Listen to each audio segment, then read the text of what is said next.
Encinares de Carrasquilla, montes de Cirueña y de Grañón, atravesados por el filo sutil del Serranillo, vega fértil del Alle, y allá en el centro, rodeada de viñas y de huertos, envuelta en aromas de espliego y de manzanos, la ciudad torreada y almenada, otro santuario de la tierra española, Santo Domingo de la Calzada. Allí se detuvo en 1044 el primer habitante de la Vega. Antes de él, todo ello era un bosque de encinas, de robles y querascos, poblado de ciervos y jabalíes. Pero el recién llegado era un colonizador animoso. No traía oro, ni bueyes, ni arados, ni un hacha siquiera. Dicen que su único instrumento era una hoz. Pero venía armado de una energía heroica, con unos ojos límpidos y dulces, con un alma anhelante de trabajos y abrazada en el fuego de los santos amores. Era un varón de deseos. Podemos figurárnosle joven, algo más de 20 años, sencillo hasta el candor, robusto y casi atlético. Su historia anterior había sido una serie de experiencias, de anhelos y de fracasos. Primero, la vida pastoril, por la ribera del Ebro, luchando con las lluvias y los lobos, recogiendo entre los tamujales las altas enseñanzas de su único libro, La naturaleza. Muchas veces, desde la colina, el pellejo en la espalda, la cuerna en el cinto, apoyado con las dos manos sobre la cayada de roble, según costumbre de los pastores de Castilla y acaso de los pastores de todo el mundo, vio descender la tarde con su paso místico y callado, hasta que un día, entre el rumor de los cencerros y el murmullo de la brisa, oyó la voz de Dios. Con frecuencia, el sencillo adolescente había oído hablar de San Millán y de su monasterio, el gran monasterio riojano, donde los monjes se hacían santos, sabios y artistas. También él quiso ser monje, y, a ser posible, santo y artista. En sus años de pastor había observado que no se daba mala maña para hacer cruces, estrellas y hasta figuras de ovejas, de gallos y perros en el cuerno de la leche y en el cayado de roble. Y se presentó en la portería del convento, confundido, tal vez, entre un grupo de pobres y vagabundos que iban a pedir limosna. Pero si los demás desaparecían después de recibir su ración, él permanecía a la puerta con ganas de decir su secreto. ¿Tú, qué quieres?, le preguntó el viejo portero, clavando en él unos ojillos algo desconfiados. Quiero ser monje, respondió el mancebo, algo acobardado. ¿Cómo te llamas? Domingo. ¿De dónde eres? De Viloria. ¿Y dónde está Viloria? No está lejos de aquí, a unas horas de camino, en las cercanías del Ebro. ¿Y qué sabes hacer? Sé guardar ovejas, he sido pastor. El monje meneó la cabeza, y el abad la meneó también cuando le dijeron que había un postulante. El joven insistió diciendo que también San Millán había sido pastor. Pero no era eso solo, diariamente llegaban al monasterio gentes desconocidas que pedían un puesto en el coro monacal. Había que distinguirlos bien, porque muchos venían huyendo de la tierra, del rebaño o de la servidumbre a que estaban sujetos. Tal vez el pastor de Viloria era uno de esos, nadie le recomendaba, y él, pensando que bastaba la buena voluntad, se había olvidado de proveerse de una carta de presentación. Rechazado en San Millán, presentóse domingo en la abadía cercana de Santa María de Valvanera. Otra vez la misma respuesta negativa. Pensó entonces en la vida eremítica, y se internó en uno de los montes que rodean al San Lorenzo. Allí encontró un anacoreta, a quien rogó que le enseñase a practicar aquella vida, pero el solitario le dijo bruscamente: si quieres servir a Dios en la soledad, puedes quedarte en esta choza, ya me buscaré yo otra. La proposición no era excesivamente generosa. Hartas cuevas había entre aquellas rocas que podrían abrigarle mejor que aquel tugurio. Optó el joven por refugiarse en una de ellas y ponerse bajo la dirección inmediata de Dios, ya que los hombres se mostraban con él tan poco complacientes. con la mejor voluntad del mundo comenzó a practicar todas las cosas que, a su entender, eran propias de los ermitaños: rezar, ayunar, martirizar su carne y hacer otras clases de penitencia. Como no era un prófugo del trabajo, según habían creído, tal vez, los cenobitas de la Cogolla, quiso cultivar el campo que se extendía delante de su cobija, y pronto el erial se convirtió en un huerto que le daba sabrosas coles y rábanos espléndidos. Pero un día, Domingo oyó hablar de un obispo que venía del otro lado del mar, precedido de un gran renombre de virtud. Era el obispo de Ostia, Gregorio, un santo varón que ponía en fuga con una palabra las nubes de las langostas, y llegaba a España como legado de Benedicto IX.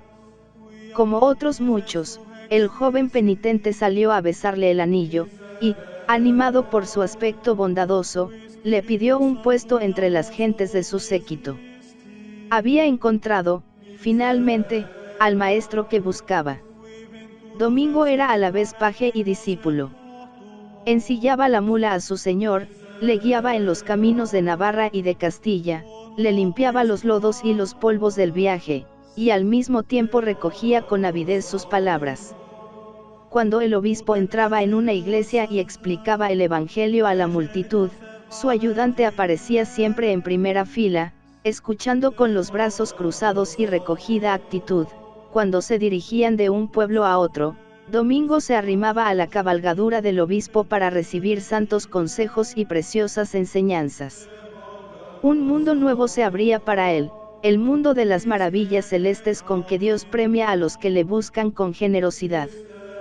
Y ya no se sabía si el que fugaba las nubes de langostas era el obispo o el paje. A fuerza de caminar por las regiones del Ebro y del Arga, del Pisuerga y del Arlanzón, había llegado a la tierra prometida del amor divino. Esta vida duró 4 años de peregrinaciones y de ascensions, hasta que el santo legado pasó a mejor vida en la ciudad de Logroño 1044. Es el momento en que Domingo aparece en el Valle del Aye armado con su hoz. Lleva un plan fijo y una voluntad decidida. Más de una vez, en sus años de andanzas por aquella tierra, se ha encontrado en los mesones con los peregrinos de Santiago, ha oído hablar mal de los caminos y de las posadas, ha presenciado escenas de despojo, y ha visto, tal vez, a más de un caminante tendido exánime en los páramos y en las encrucijadas de los caminos. Tal vez se ha enternecido oyendo el viejo cantar: vos que andáis a Santiago, mire vostre mercé, non hay puentes nin posades, nin cosa para comer. En su alma ha sentido la caridad evangélica del buen samaritano. Él no tiene dineros, pero tiene su vida, sus brazos, su juventud, y, sobre todo, las energías de un corazón generoso y compasivo. Será el protector de los peregrinos del apóstol en aquel lugar donde más necesitaban de su ayuda, de un guía, de una defensa. Por allí pasaba el camino francés, el de las caravanas extranjeras, el de los hombres de la esclavina y del bordón. De Pamplona a Estella, de Estella a Logroño, de Logroño a Nájera. Después de Nájera, La Rioja ya no ofrecía ningún refugio a los jacobitas. Debían atravesar un terreno pantanoso, cruzar caudalosos ríos, penetrar en valles accidentados y montañas pobladas de terrores. Mas he aquí que llega este joven dispuesto a devolver la seguridad y la confianza. Empieza levantando una ermita en un claro del encinar. Desde allí otea la calzada y sale al encuentro de los peregrinos. De noche tiene presto su farol para lanzarse en cuanto perciba una voz humana entre los árboles. Recorre el bosque, baja a la orilla del río, busca en los barrancos, y más de una vez, tan feliz como San Cristóbal, atraviesa el vado apoyado en su estaca de fresno, llevando al hombro algún viajero desmayado. La leyenda no nos dice si el niño Jesús quiso ser cogido por las manos callosas del riojano, como antaño por los puños de hierro del gigante oriental. La caridad es ingeniosa, dice San Pablo, y la de Domingo encontraba cada día nuevos medios de servir a su divino ideal.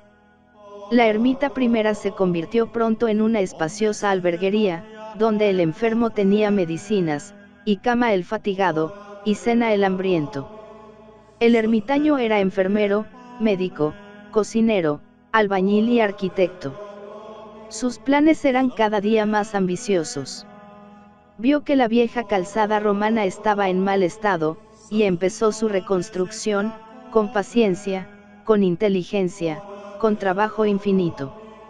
Desde entonces fue ingeniero, patrono de todos los ingenieros de España. Después de la calzada, el puente. Aquel río Aye era su tormento, rápido, caudaloso, temible en las avenidas. Y domingo empezó el puente, largo, sólido, una bella obra de ingeniería. Almas piadosas le ayudaban en sus tareas, él recorría los pueblos del contorno, se colocaba los domingos a la puerta de las iglesias e imploraba la misericordia de los fieles.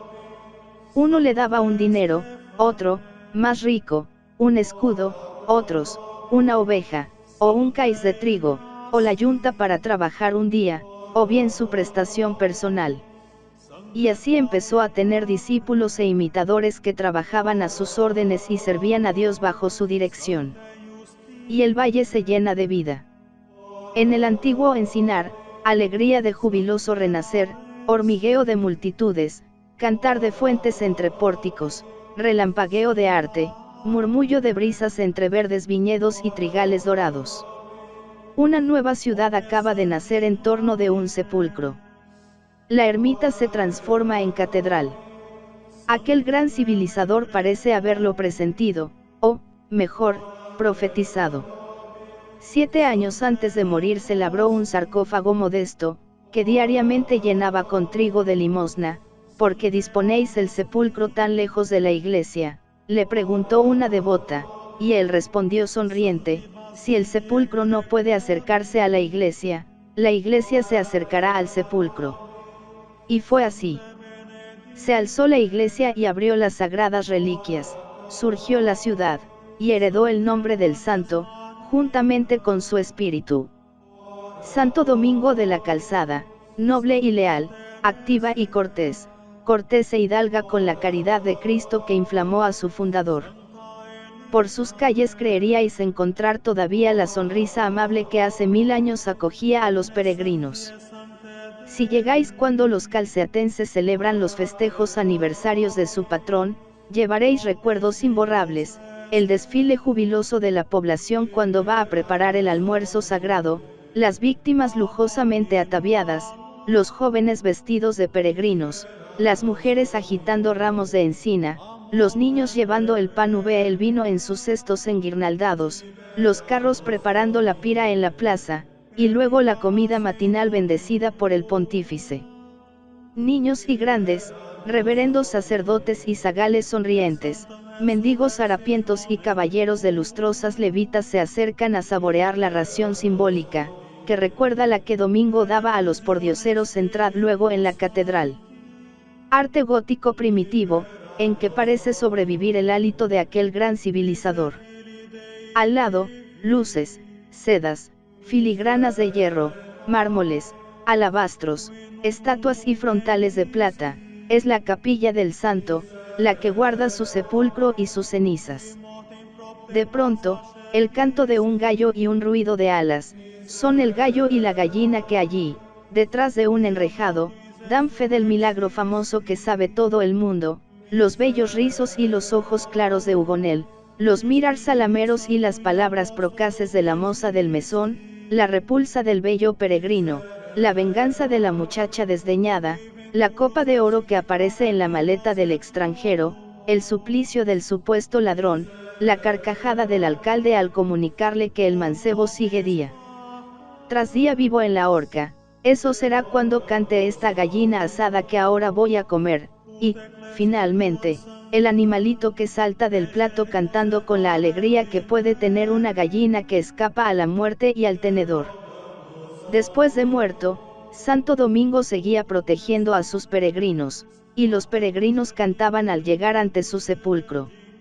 Oh, que nous fumes joieux. Quand nous fumes a Saint Dominique. en entendant le coupe chanter. Iti aussi la blanche geline.